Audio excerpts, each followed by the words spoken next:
Magandang araw. Sa araw na ito ay tatalakayin natin ang ginawang pamamahala ng Administrasyong Rojas, Quirino at Magsaysay.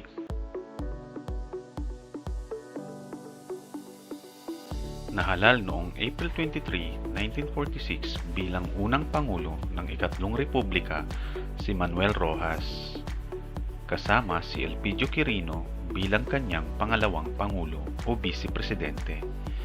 Sa kanyang pangangasiwa, napunta ang hamon sa isang bansang ganap na malaya at nangangarap ng muling pagbangon at pagpapanumbalik ng pagkakaisang winasak ng nagdaang digmaan.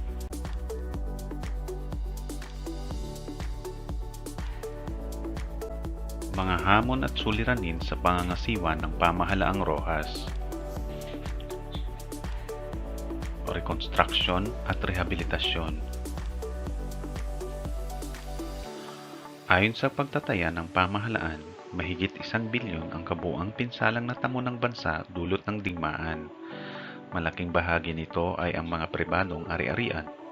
Bukod dito, malubha rin ang pinsalang natamo ng infrastruktura, industriya at agrikultura ng bansa. Ang mga ito ay nagdulot ng bagsak na ekonomiya at laganap na kahirapan sa mga mamamayan. Naging sanhi rin ito ng pagtaas ng krimen habang patuloy namang lumalala ang katiwalian sa pamahalaan.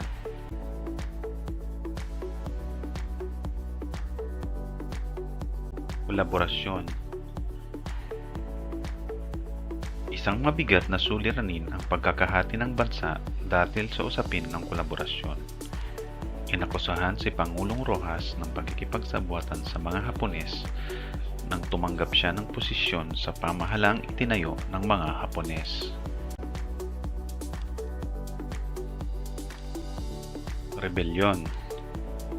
Ang pagsiklab ng rebelyon ay dulot ng kabiguan ng pamahalaan na lutasin ang suliranin ng mga magsasaka sa kanayunan. Matapos ang digmaan, ipinagpatuloy ng mga hukbalahap ang kanilang mithiing ipagtanggol ang karapatan ng mga naaapi. Matibay rin ang kanilang paninindigan na dapat litisin at panagutin ang mga Pilipinong nakipagtulungan sa mga Hapones. Dala nito, binuo ang hukbong mapagpalaya ng bayan na mas kilala bilang HUK kasama ang Partido Komunista ng Pilipinas. Naglunsad ang mga HUK ng matagumpay na pagsalakay sa puwersa ng pamahalaan. Mabilis na nanumbalik ang malaking bahagi ng kasapi ng HUK. Maraming mamamayan, lalo na sa gitnang Luzon, ang nakisampatya sa agkikain ng mga HUK, lalo na't nakatuon ito sa usapin ng reforma sa lupa at makatwirang pasahod.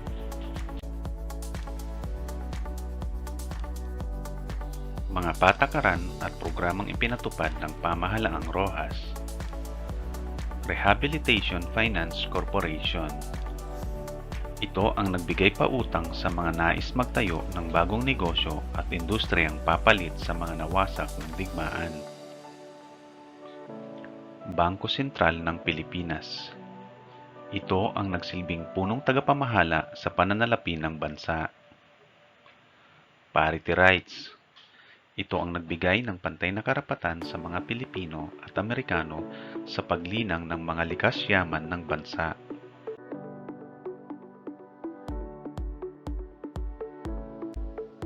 Philippine Rice Share Tenancy Act. Itinatag ito upang palakihin ang kita ng mga magsasaka. Nakatakda sa 60-40 ang hatian. Malaking bahagdan ang mapupunta sa mga magsasaka. Pagbibigay ng amnestiya. Ang lahat ng mga Pilipinong inakusahan ng pakikipagsabuatan sa Japan ay binigyan ng amnestiya upang makasan ang isyu ng kolaborasyon. Pagsupil sa mga HUK at mga kasapi ng Partidong Komunista ng Pilipinas. Ipinag-utos ng Pangulo na isuko ng mga rebelde ang lahat ng kanilang armas.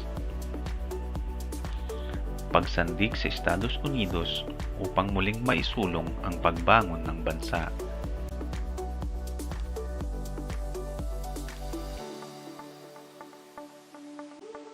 Nagpatupad si Pangulong Rojas ng mga programa at patakaran upang malutas ang mabigat na suliranin ng bansa.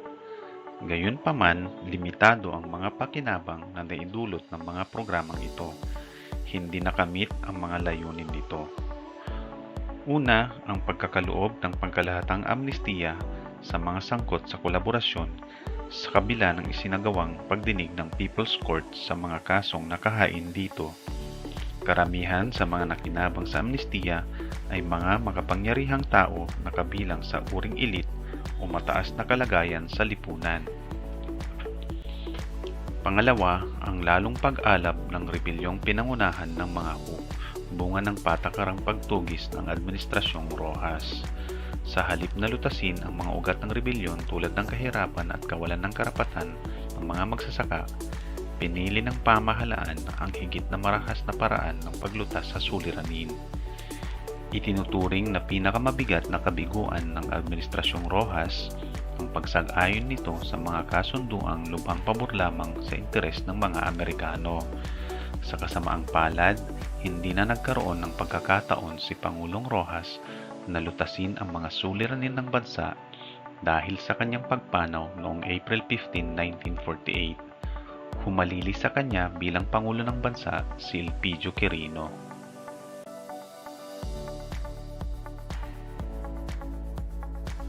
Si Elpidio Quirino ang pumalit bilang Pangulo ng bansa matapos ang di inaasahang pagpanaw ni Pangulong Manuel Rojas noong 1948.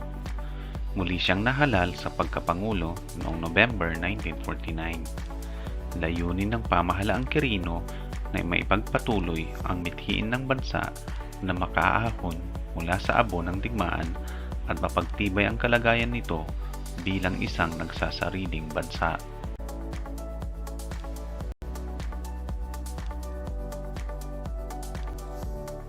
Mga hamon at suliranin sa pangangasiwa ng pamahalaang Quirino. Pagbagsak ng ekonomiya. Dahil sa probisyon ng Philippine Trade Act, naharap ang Pilipinas sa krisis pinansyal. Naubos ang reserbang dolyar ng bansa dahil higit na malaki ang ginagastos nitong dolyar dala ng pag-angkat ng mga produkto habang maliit naman ang kinikita nito mula sa limitadong pagluluwas ng sariling produkto. Paglala ng pambansang seguridad. Dahil sa laganap na kahirapan at katiwalian ng pamahalaan, lalo na ng militar, lalong naging maigting ang pakikibaka ng mga Huk at mga komunista. Nabahirang paglilingkod ng pamahalaan.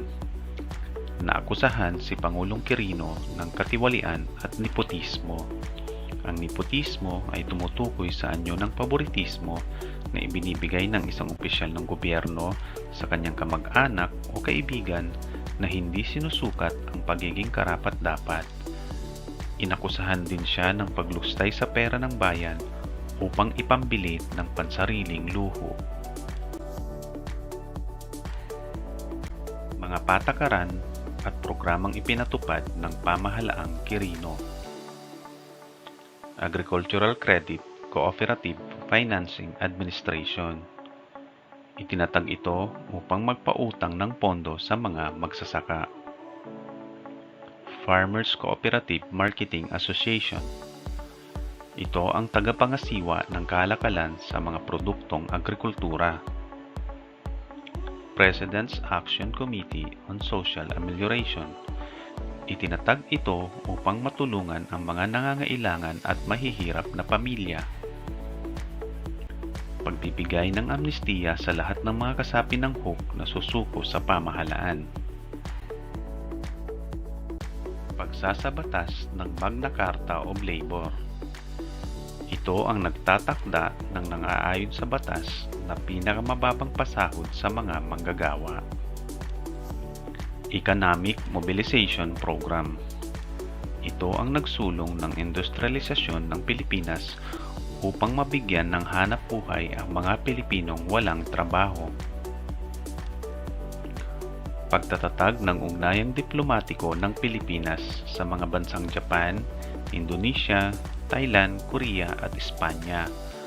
Ang aktibong pagkilos ng Pilipinas sa pangdaigdigang komunidad ay lalo pang umigting ng mahalal bilang kauna-unahang Asyanong Pangulo ng United Nations General Assembly noong 1949 si Carlos P. Romulo.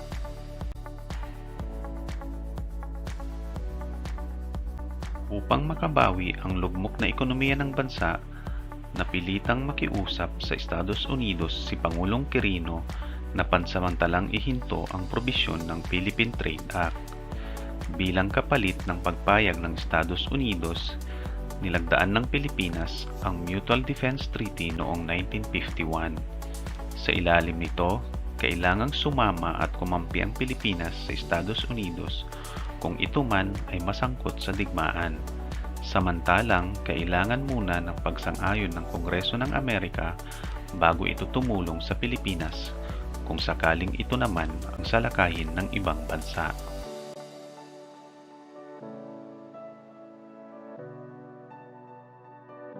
Itinalaga ni Pangulong Quirino si Ramon Magsaysay bilang kalihim ng tanggulang pambansa upang tuluyang masugpo ang rebelyon ng mga Huk. Ipinatupad ni Ramon Magsaysay ang programang EDCOR, Economic Development Corps. Sa ilalim nito, inalok ang mga Huk ng susuko kapalit ng amnestiya at lupang sakahan sa Mindanao. Dahil dito, maraming kasapi ng Huk at mga rebelde ang sumuko at nagbalik loob sa pamahalaan.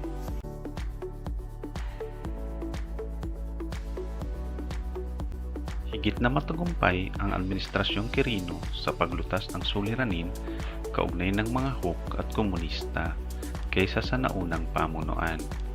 Maraming kasapi ng samahan ang sumuko at nagbalik loob sa pamahalaan dahil sa alok na tulong at bagong simula. Bagamat nagpakita ng intensyon na wag lamang umasa sa Amerika, isa na namang di pantay na kasunduan ang Mutual Defense Treaty ang pinasok ng bansa. Sa kabuuan ay hindi pa rin umunlad ang kabuhayan ng bansa.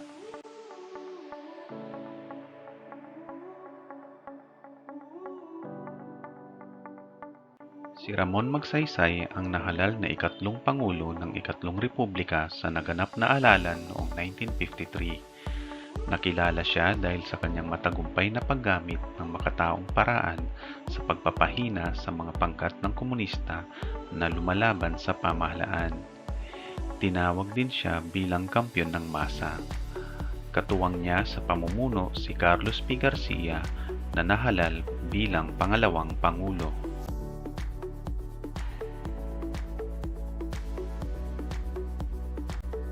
Mga hamon at suliranin sa pangangasiwa ng pamahalaang Magsaysay. Laganap na kahirapan. Nananatiling lugmok sa kahirapan ang mga karaniwang Pilipino, lalo na ang mga magsasaka.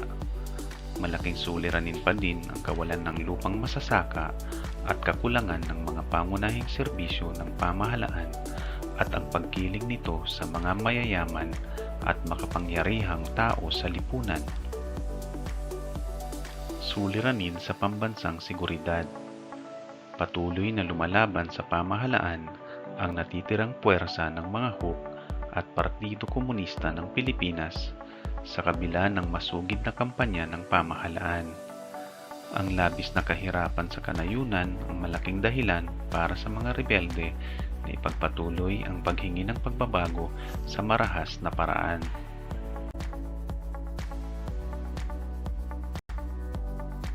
Pagpapalakas ng pambansang ekonomiya.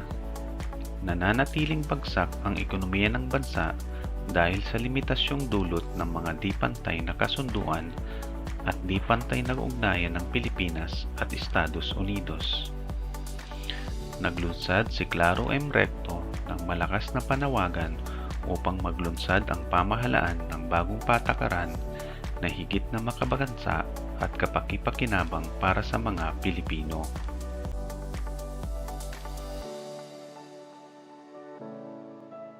Mga patakaran at programang ipinatupad ng pamahalaang Magsaysay.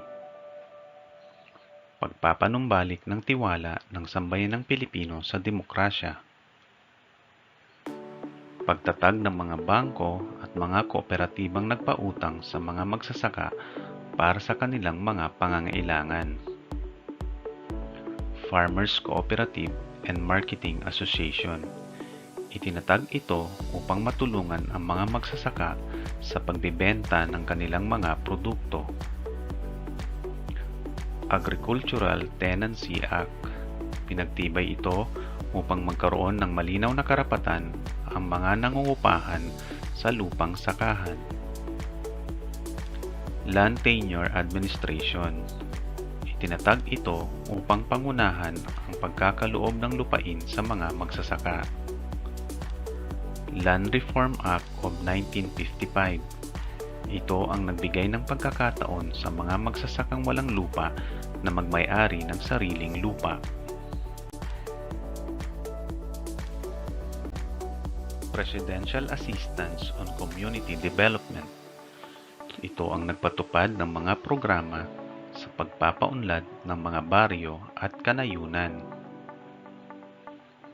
Pagpapalaganap ng wikang Pilipino at pagsusuot ng barong Tagalog at balintawak sa mga kababaihan sa mga opisyal na okasyon bilang pagtataguyod ng damdaming makabayan. Southeast Asia Treaty Organization. Kabilang ang Pilipinas sa pagpapatibay ng kasunduang pangrehiyon na ito na naglayong pigilan ang paglaganap ng komunismo hindi lamang sa Timog Silangang Asya kundi maging sa buong mundo. Reparations Agreement. Nakasaad sa kasunduang ito ang pagbabayad pinsala ng Japan sa Pilipinas ng kumigit kumulang 800 milyong dolyaris sa loob ng 25 taon.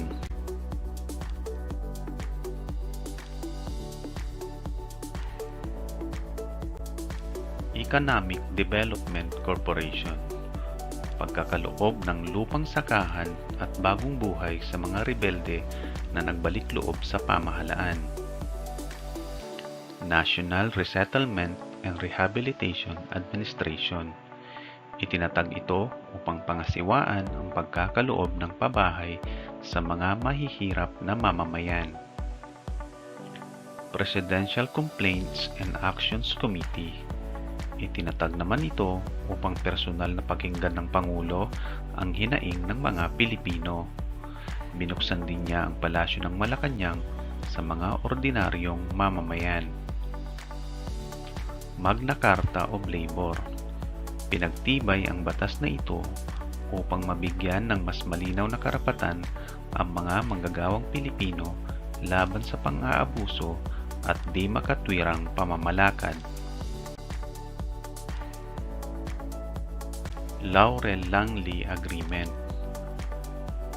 Nakapaloob sa kasunduang ito ang pagkakaloob ng kapangyarihan sa Pilipinas na magpataw ng kota sa mga kalakal mula sa Estados Unidos na pumapasok sa Pilipinas at ang pagpayag ng Estados Unidos na makapagnegosyo ang mga Pilipino sa Estados Unidos tulad ng isang mamamayang Amerikano.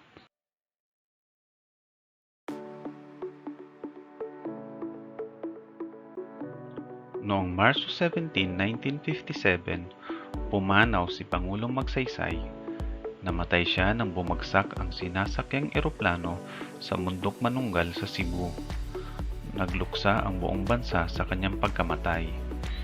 Itinuring siyang kampyon ng masang Pilipino at idolo ng masa dahil sa kanyang pagiging malapit sa mga mahihirap at pagbibigay halaga sa kanila. Sa kabila ng mga programa na ipinatupad ni Pangulong Magsaysay, nanatiling laganap ang kahirapan dahil sa kawalan ng sapat na bilang ng mga bagong industriya na maglulungsad ng malusiglang ekonomiya. Dahil dito, nagpatuloy ang Pilipinas sa pag-angkat ng mga produkto mula sa Estados Unidos na naging sanhi ng pagkaubos ng reserbang dolyar ng bansa. Patuloy pa rin ang paghihirap ng mga magsasaka dahil nanatili sa mayayamang asyendero ang lupang sakahan, dahilan upang ipagpalagay na bigo pa rin ang reforma sa lupa na ipinatupad ng pamahalaan. Tunay na inilapit ni Pangulong Magsaysay ang pamahalaan sa sambayanang Pilipino. Sa kasamaang palad, hindi niya nakita ang katuparan ng lahat ng kanyang magagandang pangarap para sa bayan.